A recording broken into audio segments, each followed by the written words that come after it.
Well, hello there, my beautiful fearless ones, and welcome back to my channel. Hi, how are ya?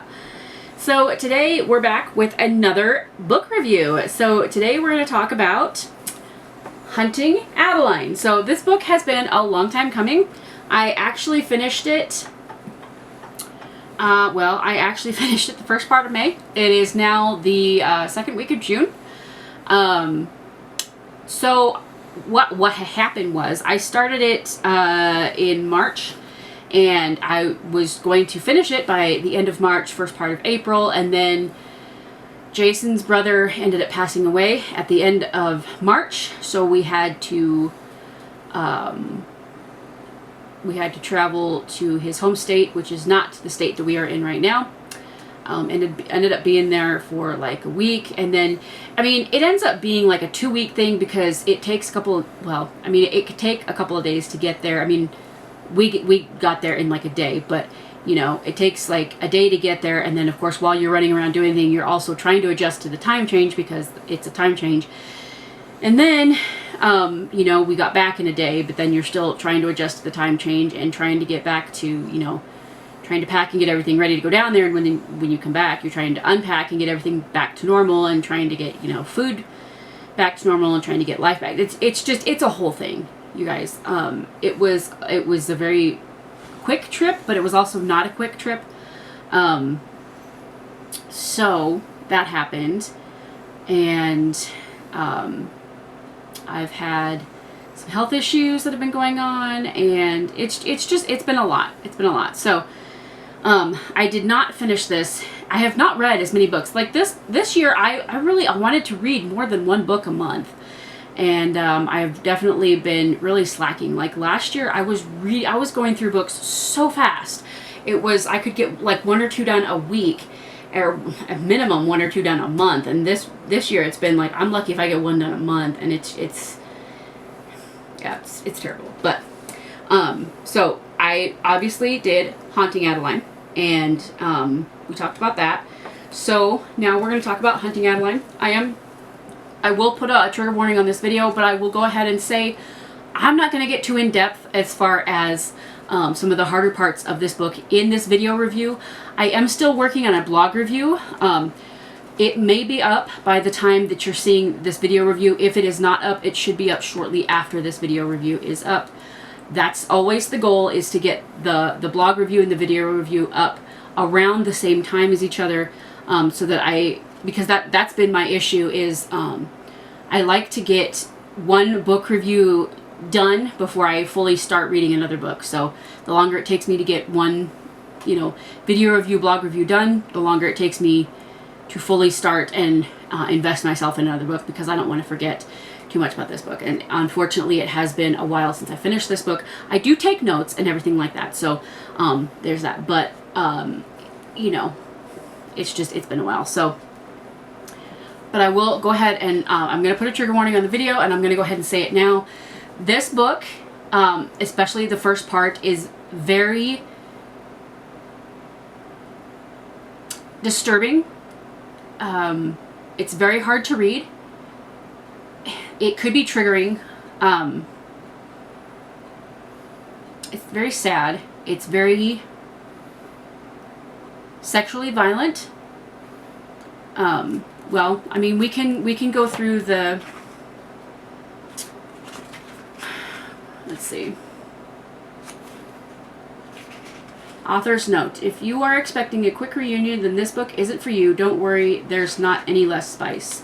Important note: as some of you may know, the first book in this duet, Hunting Adeline, was banned due to the warnings, but it is so necessary to have one. These are also available on my website. This book contains very dark, triggering situations such as graphic, non-consensual sexual encounters. These scenes are detailed, so please proceed with caution. Very much, I highly agree with that. There's also graphic violence and gore, torture, SA, kidnapping, psychological abuse, physical abuse, mental abuse, explicit sexual situations, human trafficking, slave trade, grooming, severe PTSD, and very particular kinks such as blood play, knife play, degradation, and somnophilia, which is, I believe, the act of enjoying sex with people who are sleeping, which is similar to, what is it, necrophilia, sex with dead people. It's similar to that, but it's not quite the same. This book is significantly darker than the first. Please take these warnings seriously. Your mental health matters. Listen, I read these warnings, and I was kind of like, listen, I can take a lot of stuff. I think that's part of my problem, is that my other problem is that I read this book chapter by chapter at my physical therapy appointment. So I would read a couple of chapters a time at my physical therapy appointments, an hour. Well, I had like two or three appointments. No, like 2 appointments a week at an hour each. So that's what I would read. And I don't want to say that I didn't take them seriously, but I definitely underestimated the darkness of the book. And so I will definitely stress, I highly recommend it. If you've read Haunting Adeline, if you made it through Haunting Adeline, if you enjoyed that book, I do recommend Haunting Adeline. I think that, I'm not going to say that you would enjoy the first half, but I do think that overall you will enjoy Haunting Adeline. You're going to want to read it, because when you get to the end, you will be satisfied with the end. I'm just going to say that. It is hard to read the first half. It's hard to hear things that people go through. And it's hard to understand that happens in real life. This is just a book. Like, these characters are fictional. This isn't a real situation. This isn't something that's really happening. Like, these are fictional characters, a fictional situation. Things like this do happen in real life, though. So that's terrifying, obviously, right? That's horrible. And my heart goes out to you if you've ever gone through anything that is described in this book. My heart really does go out to you. And if you've ever suffered anything like I read in the notices, please be careful when reading this book. I don't want you to get triggered or to have panic attacks. Your mental health really does matter.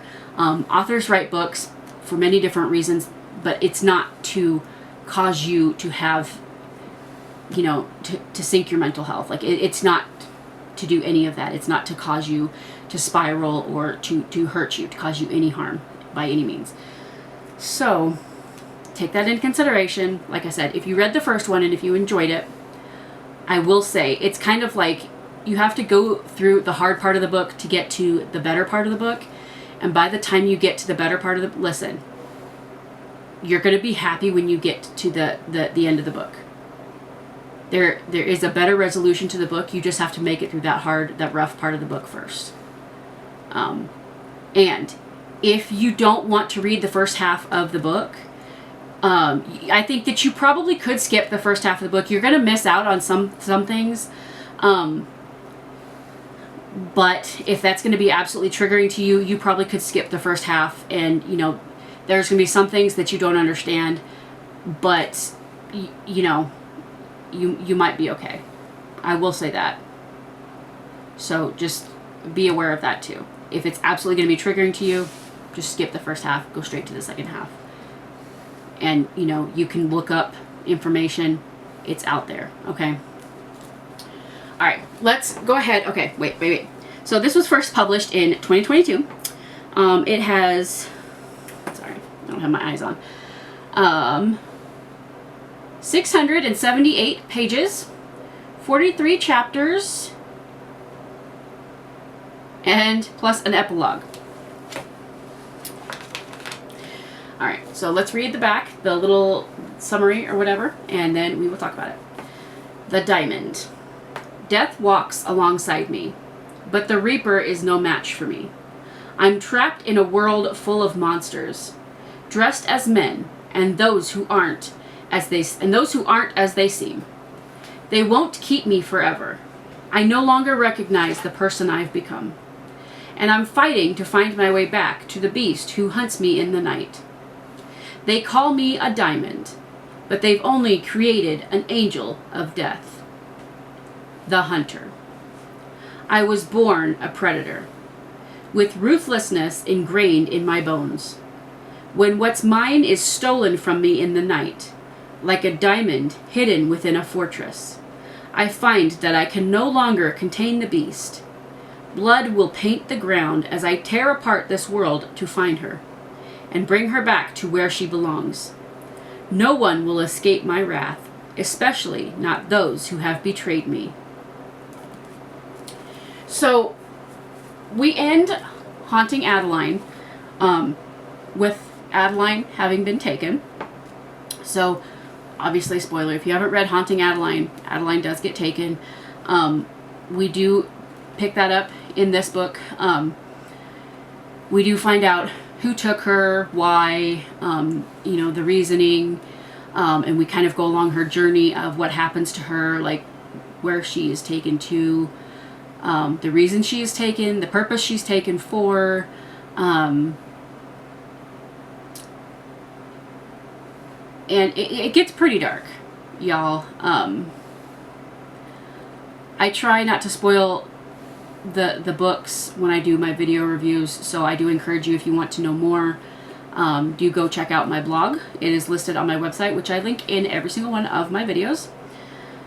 I will say that this book is incredibly well written. As hard as it is to read, I feel like it was very realistic. The author does not shy away from those difficult things, those painful things that could be hard to talk about, that could be hard to say, or could be hard to express or write about. I don't know if she has experienced any kind of SA in her life, or has any relationships with anybody who has, like a best friend or a sister or a partner or somebody like that, or even, forbid, a daughter or something like that, or a niece, but she has a lot of extensive knowledge, so she obviously knows her stuff about this. And I feel like there's a lot of very popular conspiracy theories that I've read about that kind of intertwine in here too. That I'm not saying that they're conspiracy theories because they haven't been proven like true or false. And obviously just because they're in this book doesn't mean that they're true or false. But I think it's cool that she basically took some of that and put that in the book, because I think that's very cool. It's an interesting idea. And obviously, as authors, we can take stuff that is rumored in real life, whether it's actually true or not, and you can make it true in whatever world you create, in your writings. And I think that's probably the most terrifying part is that one of the biggest conspiracies in the book is that one of the trafficking organizations goes all the way up in the government, like straight up to the president. Like all these political people are involved, and it's that, which is horrifying, right? All these powerful people are involved. They know about it.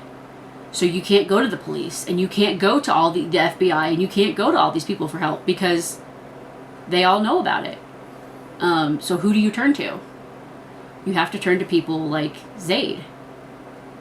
And when Adeline, who is with Zaid and under Zaid's protection, even when she gets taken,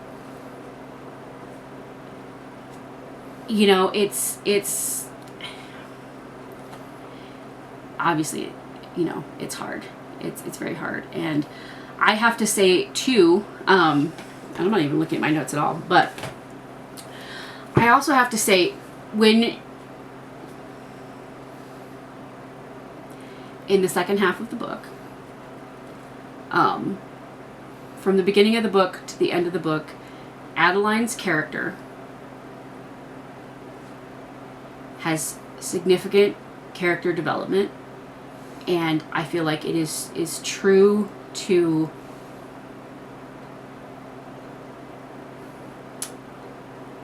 I don't want to say it's true to trauma response, or it's true to healing, or anything like that, because I've never been through that, and I'm not a psychologist or a psychiatrist, but I think it feels realistic to me. It feels like something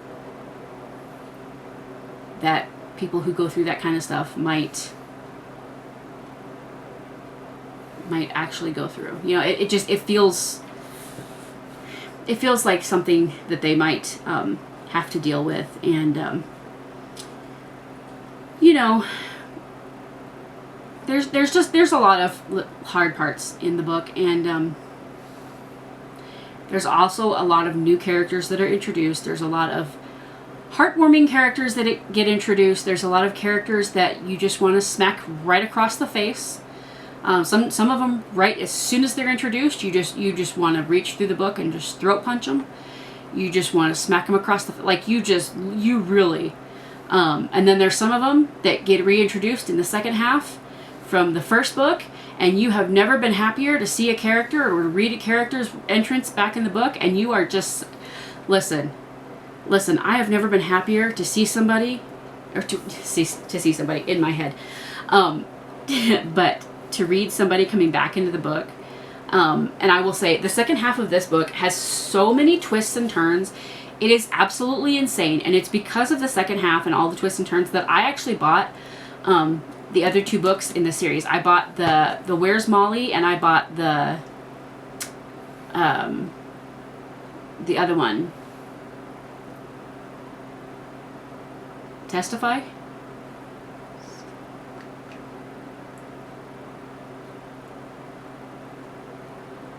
I don't know what you're saying right now. Fair. Oh, Satan's Affair. I got miming going on behind the camera. Which, Where's Molly is a prequel to this book, and then Satan's Affair is a prequel to Haunting Adeline, I believe. Because Where's Molly, all throughout Hunting Adeline, you're reading these letters who are from a girl named Molly. Well, not all through this book, but all through the first part of this book, you're reading these letters from a girl named Molly, who was in the same house or the same room that Adeline is in the house that she's in. And she finds out, like, kind of a little bit about who she was. And so the book Where's Molly is more about the girl Molly and her life, and, you know, what she went through, and where she ended up, like, you know, how she started out, how she ended up in the house. I don't know if she escaped. Well, like, basically it's about her experience and things like that, her story. And then Satan's Affair is about Sibby and how she ended up at Satan's Affair. At the doll that looked like a clown, dressed like a clown, who ended up the demon slayer, who ended up killing demons because she could smell them. I love her. I love her so much. I love her. I love her so much. But anyway, I've also heard that there's going to be a third book in this series, but that's not been confirmed yet. Actually, I think there is going to be a third book, and it's going to be based on two characters.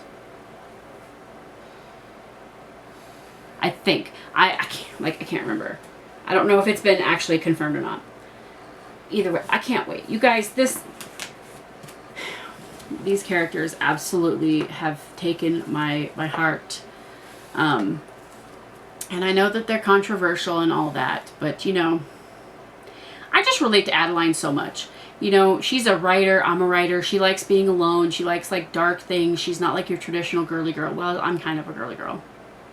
I have two sides. I'm like a Barbie girl, but then I'm also like Morticia Addams. You know what I mean? Like, it's either like one or the other. You know, I don't know when I wake up which I'm gonna pick that day. But, you know, I relate to her so much, and it just feels good to be represented. Okay, so overall, I rated this a 4.5 out of 5. Which I rated Haunting Adeline Haunting Adeline, I rated 5 out of 5. So I rated this one 4.5 out of 5. So not quite as good as Haunting Adeline.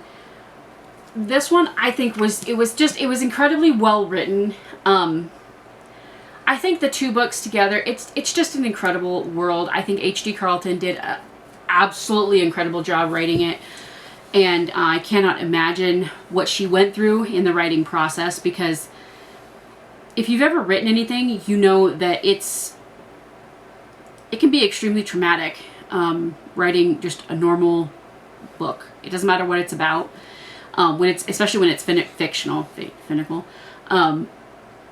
you know, when it's non-fictional, you know, I suppose it would depend on what it's about. You know, if you're writing about murders and stuff like that, I suppose it can get kind of dark too. But when you're writing fictional stuff, your characters, sometimes they just take over your brain, and it's just kind of, they tell you, for me at least, they tell you what they want to say and what they would do or what they wouldn't do. You kind of develop a sense for, you know, it's kind of like with TV shows when the writers are writing it, or, you know, the directors, they kind of develop a sense of the character's personality and what they would or wouldn't say, or what they would or wouldn't wear, or who they would or wouldn't date, or, you know, the kind of person they are, the music they would listen to, the job they might have, or the car they would drive, or the colors they would like, or, you know, the food they would eat, you know, things like that. You develop a sense of who they are. And having to get in the heads of people that you're writing about, and having to get in the minds of people who are being abused, it must have been hard. Very, very hard. So I definitely applaud her. Like I said, please do not ignore trigger warnings on any of these books, you guys. Some of the warnings are there, and I've read some of them, and I'm just like, those warnings don't need to be there. Like, that's nothing. Most of them, though, they do. Anything by Brynne Weaver, absolutely take those warnings seriously, okay? Seriously. She writes humorously, okay? She does write it so that it is romantic and dark, and there's some comedy in there, all right? She doesn't write like H.D. Carlton. Like, it's not super serious. And there are funny moments in this book, too. But Brynne Weaver definitely writes it with, like, a comedic flair, okay? Like, hers is not super serious. It's dark, but it's not super serious, right? But still, like, it can still trigger you. Okay? So please, when you're reading dark romance, if you're a fan of it, please take those warnings into consideration. You should enjoy what you're reading. Reading is to be read for, you know, you want to read something that's going to give you, just like watching movies. You know, there are certain movies that I won't watch because I know that it's either going to make me mad, or it's going to absolutely traumatize me, and it's going to bother me, and I know that I'm going to not be able to think about it, stop thinking about it. You know, so I know better. I know better. So, with that said, I rated this book a 4.5 out of 5 stars. Let me know if you have read this book. If you liked it, if you didn't like it, let me know everything in the comments below. No spoilers. You can say, like, whether you liked it or didn't like it, and you can put vaguely what you liked or didn't like about it. And let's talk more about, like, character development, plot development, things like that. You can be as, like, you can talk about stuff, but try to be as vague as possible. And try not to talk about stuff that's too dark, because I do want to have a discussion in the comments, but I don't want to spoil the book. I don't want to give away plot lines to people who haven't read it, or to people who maybe skipped that part because it was too triggering or too bothering to them. And here's another thing. If you read this book and you noticed certain pages or certain areas that you were like, this part could be super, super triggering, put that in the comments too.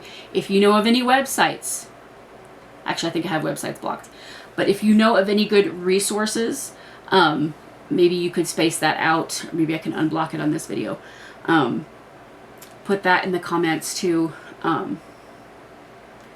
because I think that would be a great thing to know if you're going to be triggered by stuff like that, but you'd still like to read the book, but you would like to avoid those specific incidences. It would be nice to be able to, you know that, like, in chapter 4, paragraph 2, you know, just to avoid that paragraph, or to avoid, you know, sentence 5 or something like that, or to know that in chapter 4, paragraph 2, you know that this is going to be coming up or whatever. So yeah, let me know what you think in the comments. Just all of the things. So yeah, like the video if you like the video. Subscribe if you haven't already. Ring that bell icon to get notified whenever I upload a new video, because you never know what kind of content is gonna show up here on this channel. I will of course include everything I used for this look in the description box below. Don't forget to go follow me over on the Instagram. I thank y'all so much for watching. I love y'all very, very much, and I will see you in the next one. Bye!